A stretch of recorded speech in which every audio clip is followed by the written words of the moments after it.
Sebentar lagi akan datang seorang laki-laki ahli surga. Masya Allah.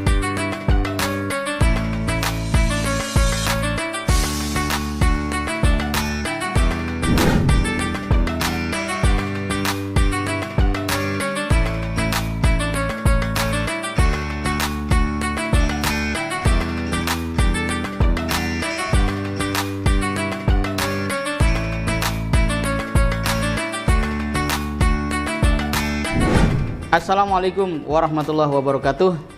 Pemirsa BMA TV dimanapun berada, alhamdulillah di Ramadan kali ini semoga Allah Subhanahu Wa Taala senantiasa memberikan kekuatan iman dan Islam, kita menjadi orang-orang yang lurus di dalam menegakkan agama dengan cara terus peduli dan berbagi. Pada kesempatan kali ini kita akan melakukan tadabbur harian Ramadan bersama dengan Ustadz Lalu Mabrul sebagai Ketua Yayasan Pesantren Hidayatullah Kota Depok, Jawa Barat. Assalamualaikum Ustadz Lalu. Waalaikumsalam warahmatullahi wabarakatuh. Sehat. Alhamdulillah, Ustadz Lalu ini selalu tersenyum dan semakin dalam seperti renungannya terhadap Al-Quran ini. Oke Ustadz, apa yang menjadi pilihan Ustadz atau ayat yang keberapa dari surat apa untuk hari ini? Masya Allah. Bismillahirrahmanirrahim. Assalamualaikum warahmatullahi wabarakatuh.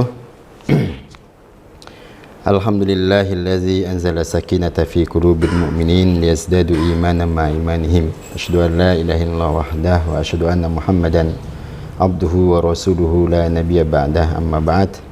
Alhamdulillah para pemirsa BMH TV dan host yang cerdas ini, Ustaz Imam. Insyaallah pada kesempatan hari ini kita akan coba mentadaburi surat Al-Hasyr, ya, ayat yang ke-9 insyaallah.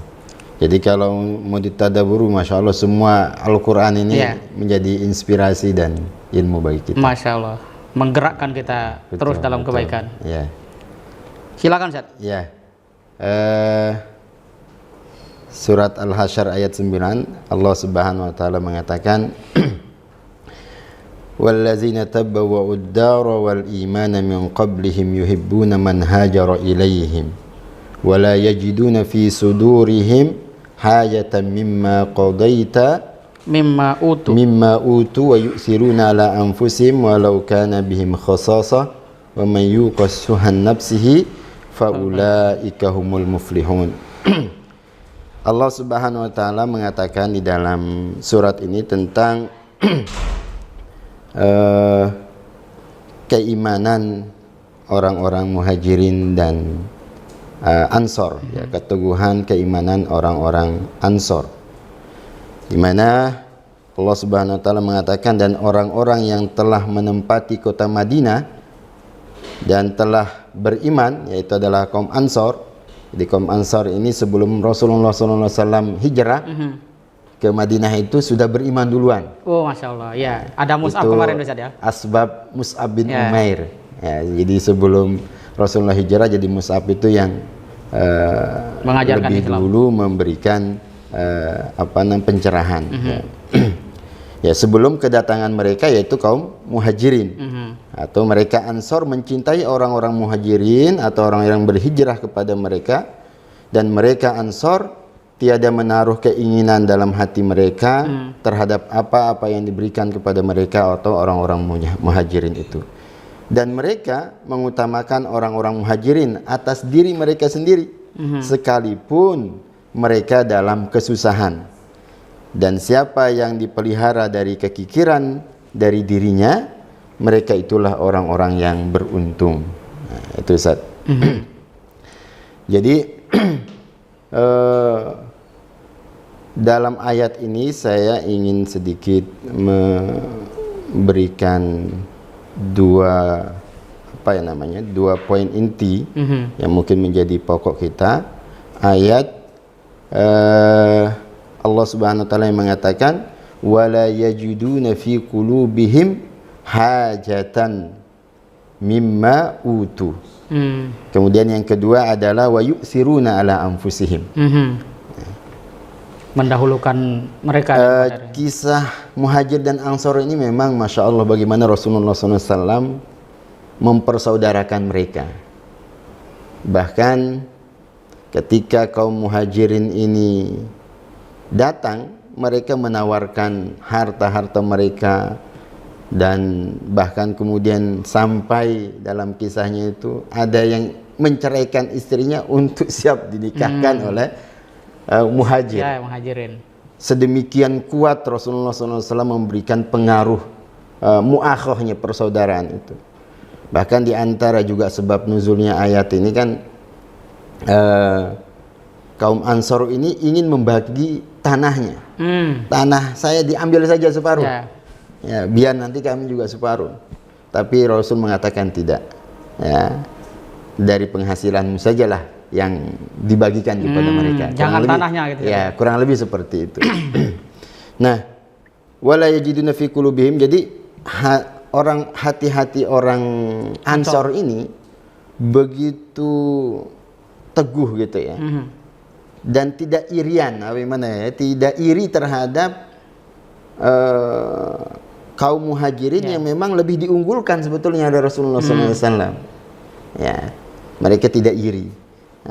Lebih diutamakan seperti itu orang-orang Muhajirin. Nah, ada sebetulnya kasus yang menarik dalam wala yajiduna fi qulubihim ini, nanti bisa dibuka sejarahnya, ada di tafsir Ibnu Katsir. Cukup panjang ayatnya, hadisnya mungkin saya sedikit intinya ya menyampaikan. Jadi Rasul mengatakan ketika duduk bersama para sahabatnya itu, ini hadis dari cerita ini dari Anas ya. Kunna julusan ma Rasulillah sallallahu alaihi wasallam. Jadi waktu itu kita duduk bersama Rasulullah sallallahu alaihi wasallam. Nah, ketika duduk itu apa kata beliau? Yatlu alaikumul an rajulun min ahlil jannah. Sebentar lagi akan datang seorang laki-laki ahli surga. Masya Allah. Ya, dari kalangan Ansor, dari kalangan Ansor.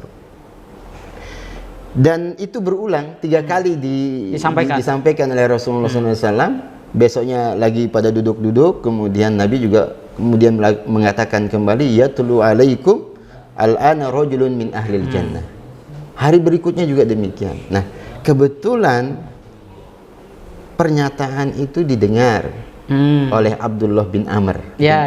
Muhajirin, Bro? Atau Muhajirin. Muhajirin ya? Ya, oke. Nah, didengar.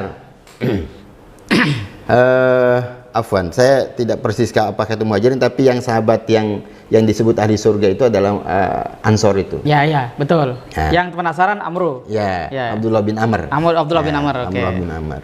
Dia penasaran. Lalu dia mengikutilah laki-laki itu. Melakukan riset saja. Melakukan riset. Survei. Bertamu. Ya. Dengan mengatakan, wahai fulan, izinkan saya bertamu di sini. Saya sedang terjadi konflik dengan orang tua saya. Saya berjanji tidak akan pulang lah selama 3 hari begitu. Apakah saya bisa menginap di tempat saudara gitu? Oh, silahkan, diizinkan lah menginap di tempat itu. Nah, beliau memang tadi saat meriset apa sih yang menyebabkan fulan Ansor ini kok disebut penduduk surga, ahlul jannah. Yatlu alaikumul an min ahlil jannah. Sebentar lagi akan tiba. Penasaran. Jadi itulah mungkin sifat para sahabat itu, kalau melihat ada statement Nabi yang menggembirakan, maka dia ingin juga bagian dari mereka. Menginap selama 3 hari. Pada kesimpulannya dia mengatakan tidak ada amalan yang istimewa. Normal ya. Standar sekali. Qiyamul lailnya pun juga biasa. Bahkan kemudian beliau mengatakan itu tidak qiyamul lail. Tapi dalam berbaringnya itu, ketika bangkit dalam perbaringan itu senantiasa berzikir. Menyampaikan Allahu Akbar. Nah, itu yang selebihnya memang adalah perkataan-perkataan yang baik gitu ya dalam keluarga itu. Sampai dia terbersih dalam hatinya, ini biasa aja. Saya kan bisa lebih daripada ini, tapi kenapa kok ini ada di surga? Akhirnya dia menyampaikan Maksud dan apa tujuan. namanya, dia pamit lah ceritanya. Sebelum pamit dia menyampaikan maksud dan tujuan. Sebetulnya saya kemari itu penasaran. Nabi menyampaikan bahwa kamu itu adalah ahli surga. Makanya saya sengaja bertamu. Tidak ada sebetulnya permasalahan dengan keluarga. Aman lah gitu ya. Karena sudah saya melihat ya saya pamit. Nah, ketika ingin beranjak dari apa namanya, mulai meninggalkan rumah meninggalkan rumah dipanggil. Kata beliau, saya tidak tahu ya amalan apa yang persis kemudian seperti itu. Tapi yang dirasakan oleh beliau itu, dia tidak pernah iri terhadap kelebihan yang diberikan oleh Allah kepada saudaranya. Ya, demikian juga apakah itu berupa rezeki dan seterusnya itu. Jadi dia lapang dada. Nah, kata beliau, inilah yang menyebabkan engkau menjadi ahli surga. Kata Abdullah bin Amr tadi. Inilah yang menyebabkan kau masuk surga. Nah, masya Allah ya. Ini poin yang pertama, Ustaz. Jadi berlapang dada itu, dan statement yang terakhir beliau, ini yang menyebabkan kau masuk surga, dan ini adalah sangat sulit untuk dapat dilakukan oleh orang. Jadi ada poinnya juga, lapang dada, tapi pekerjaannya adalah nggak gampang, kira-kira begitu. Amalan hati itulah yang menyebabkan engkau dijamin masuk surga. Lalu kemudian yang kedua, Ustaz, adalah wa yu'siruna ala anfusihim walau kana bihim khasasah. Orang-orang Ansor ini mendahulukan orang lain atau muhajirin sekalipun dia itu betul-betul membutuhkan. Nah, juga ada kisahnya ini. Jadi di dalam tafsir itu juga diceritakan ada salah seorang yang datang kepada Rasulullah SAW mengeluh tentang kondisi ekonominya yang sangat sulit, dan dia juga sedang sangat kelaparan. Waktu itu berduduk dengan para sahabat-sahabat yang lain, lalu kemudian Nabi mengutus, tolong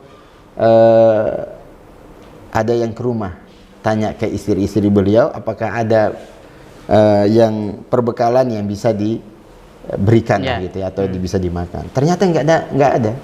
Nggak ada. Nah, lalu ada dari salah seorang ini yang siap saya bisa menjamu pulang ke rumah gitu ya. Akhirnya dibawa pulang ke rumah, sampai ke rumahnya disampaikan ke istrinya, wahai istriku, ada tamunya Nabi nih yang perlu kita jamu. Perlu kita jamu. Beliau mengatakan istrinya, tidak ada makanan di rumah kecuali untuk anak kita. Lalu dibilang, sahabat ini menyampaikan, namanya Abu Thalha. Abu Thalha ini menyampaikan, silahkan anak kita ditidurkan, ya, ditidurkan, lalu kemudian nanti makanan ini kita sediakan untuk tamu kita saja. Nanti sembari mau makan, matikan lampu. Matikan lampu. Nah, qadarullah, setelah itu dihidangkanlah makanan itu oleh Thalha ini. Kalau apa namanya, ada yang mengatakan Thalha, ada juga yang lain, Ustaz. Ada yang mengatakan Thabit bin Qais bin Syams. Ini dalam beberapa riwayat yang berbeda. Ya. Setelah dihidangkan, kemudian besok paginya datanglah kepada Rasulullah SAW. Dengan asbab itu, Nabi kemudian mengatakan, laqad ajiballahu azza wa jalla au dhahika min fulanin wa fulanah. Jadi Allah Subhanahu wa taala sungguh merasa kagum, ya, atau ridho dengan apa yang telah dilakukan oleh Abu Thalha tadi itu dan istrinya. Nah, ini sebuah sebuah pengorbanan yang luar biasa, ya, yang sangat luar biasa. Jadi memberi dalam kondisi ada itu kan biasa dan lumrah lah. Tapi memberi dengan kondisi yang juga sangat dibutuhkan, itu juga sementara dia sangat butuh, itu sangat luar biasa. Dan ini sebetulnya juga agak mirip kasusnya dengan kepala kambing itu. Oh ya. Yang keliling gitu ya. Dibagikan. Nah, habis-habis. Ya, bukan habis-habis. Jadi dia diberikan kepala kambing. Kepala kambing ini kemudian dihadiahkan ke tetangganya lagi, ke tetangganya sampai 7 rumah, Ustaz. Akhirnya kembali lagi kepala kambing itu ke yang pertama mendapatkan.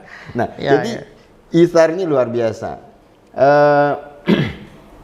Ada beberapa istilah sebetulnya. Ada namanya al-jud. Ya. Jud itu kedermawanan. Jadi ada orang yang memberikan hartanya. Sebagiannya, ya, dan masih ada sisa sebagiannya. Artinya masih ada masih ada kelebihan begitu. Nah, kemudian ada juga as-sakha, ya, yaitu adalah kerelaan. Ya, artinya dia membagikan hartanya, dia juga tidak mencukupi, tapi dia tidak sampai mengorbankan dirinya, tidak kebinasaannya. Ya, sampai dia tidak juga mengorbankan yang lain begitu. Nah, sementara kalau itsar ini betul-betul mendahulukan orang lain sekalipun dia membutuhkan. Nah, itu kira-kira yang poin yang bisa saya tangkap, bagaimana kelapangan dada terhadap Allah, terhadap pemberian Allah kepada orang lain, ini harus betul-betul juga kita tanamkan. Karena kan ada juga iri gitu, mungkin yang bisa kita ambil hikmahnya. Ada ketika Allah memberikan keutamaan kepada orang lain, tidak suka, iri, akhirnya iri, dengki, gitu kan. Diberikan, ada istilahnya itu, tetangganya mendapatkan atau membeli kulkas, dia yang kedinginan, kepanasan. Dia yang kepanasan. Ya, ada yang seperti itu. Jadi penyakit iri. Kemudian yang kedua tadi dalam ayatnya adalah bagaimana sifat itsar ini. Tentu itsar ini adalah dalam hal dunia, tapi dalam hal ibadah gitu ya. Dalam hal ibadah tentu tidak bisa. Misalnya sop di depan kan lebih utama, akhirnya karena itsar gitu. Dia dahulukan orang terus di depan, nggak bisa juga. Terus jadi belakang terus ya. Atau kemudian juga ada kewajibannya yang tertinggal. Ya maksudnya baik, ingin membantu, ya kerja bakti lah misalnya dan seterusnya gitu ya. Tapi dalam waktu yang bersamaan dia juga harus mengerjakan kewajibannya gitu. Apakah ya kewajiban yang memang harus ditunaikan lah. Nah, itu juga harus betul-betul perlu ya perhatian begitu kan. Jadi ya proporsional lah, proporsional. Dikelola dengan baik. Ya, dikelola dengan baik. Nah, jadi ini adalah kisah sahabat yang dua-duanya tadi ini betul-betul juga ya kita semoga bisa menjadi pelajaran gitu ya. Ya. Mungkin belum sampai itsar, ya berinfak. Makanya dalam Al-Quran itu kan termasuk ciri yang bertakwa itu wasari ila maghfiratin min rabbikum wa jannatin arduhas samawati wal ardu uiddat lil muttaqin allazina yunfikuna amwalahum fis sarra'i wad dharra. Jadi berinfak dalam kondisi lapang maupun sempit. Nah, mungkin sempit ini dia juga butuh tapi juga mau berinfak. Nah, itu juga bisa bagian daripada itsar. Nah, itu kurang lebih Ustaz. Siap, luar biasa. Jadi kita mendapati satu pelajaran penting ini, Ustaz, bahwa pertama, apa bentuk persaudaraan yang ideal di dalam Islam? Ikutilah atau perhatikanlah sejarah antara kaum Muhajirin dan kaum Ansor. Idealnya persaudaraan kaum Muhajirin dan kaum Ansor itulah yang menjadi semangat kita dengan saudara kita, dalam pengertian saudara kandung gitu ya. Termasuk saudara seiman. Kalau itu yang terjadi, oh Masya Allah, perpecahan di antara persaudaraan itu tidak akan pernah terjadi. Sebagaimana itu tidak pernah terjadi pada masa sahabat Rasulullah SAW dari Ansor dan Muhajirin. Dan itu contoh bahwa pernah ada di dalam kehidupan dunia ini ketika Rasulullah hadir, bernafas memberikan dakwah, ada orang-orang yang hidupnya, haluannya, atmosfernya adalah tentang bagaimana iman yang tegak. Bukan persoalan saya dapat apa, tapi bagaimana iman saya sehat dan memberi manfaat. Ini satu contoh luar biasa dan tadabbur yang sangat mendalam, langsung dengan kisah daripada sahabat Rasulullah. Yang kedua, bahwa dalam hidup ini kita harus mengerti semuanya adalah karunia Allah. Kalau Allah memberikan saudara kita, tetangga kita, teman kita sebuah kelebihan dalam bentuk apapun, tugas kita adalah mengetahui bahwa itu karena Allah. Ya mungkin bisa dicek secara empirik, mungkin dia punya kinerja moral yang bagus, punya kinerja intelektual yang tinggi gitu ya, ada effort yang besar. Ya secara prinsip orang yang malas tidak mungkin bertemu dengan kebahagiaan, dan itu harus menjadi pelajaran kita semua. Pada intinya persaudaraan dalam Islam adalah tugas bersama untuk kita rawat, dan bersaudara yang sesungguhnya itu adalah saling mendahulukan dalam urusan-urusan dunia. Soal memberi makan, soal memberi kebaikan, tetapi dalam soal ibadah konsep kita adalah wasari'u, bersegera, jangan mau tertinggal. Kira-kira itu. Terima kasih banyak Ustaz Lalu atas tadabburnya pada kesempatan ini. Pemirsa BMA TV, terus dukung channel yang cerdas menggerakkan ini dengan cara like, share, komen, dan subscribe. Insya Allah ketemu pada tadabbur Ramadan harian yang akan datang pada episode berikutnya. Assalamualaikum warahmatullahi wabarakatuh.